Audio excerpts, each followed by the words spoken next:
पूरक पटम, पूरक पटम में सबसे पहले बूढ़ी काकी को, और कविता मैंने आपको सबसे पहले बताई थी, वो थी मन, मन कविता और बूढ़ी काकी, ये लेसन करके ही जाओ। उसके बाद मैंने ये भी बताया था कि हम इस धरती की संतति है, वो भी करके जाना, क्योंकि मन को और ऑप्शन में आएगा तो कौन सी कविता आएगी, हम इस धरती की संतति है, मन और हम इस धरती की संतति है, इसमें से आएगा मतलब आएगा। बूढ़ी काकी और खुला आकाश, उसमें से बूढ़ी काकी के चांसेस ज्यादा है। व्याकरण की तरफ, व्याकरण में 14 टॉपिक रहते हैं, 14 टॉपिक मतलब 14 मार्क्स। हर एक टॉपिक को कितने मार्क्स रहता है, 1 मार्क्स रहता है। संधि को 2 मार्क्स रहते हैं।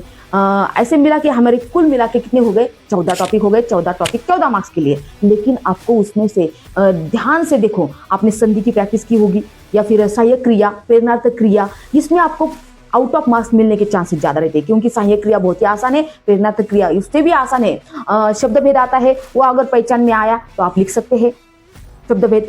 उसके बाद एक मोहरा आता है, मोहरा ऑप्शन के लिए रहता है, जिसका ऑप्शन रहता है ना, उसमें देखो ऑप्शन में चूज करना है आपको, और वही उसका उत्तर वही दिया होता है, और वही उत्तर वहां से आपको लिखना है। उत्तर वहां पे होता है, प्रश्न भी वहां पे होता है, लेकिन जो पहले वाला मोहरा होता है ना, उसमें ऑप्शन नहीं होता, वो मन से लिखना पड़ता है, इसलिए अथवा का जो आता है वही लिखो। ये हो गया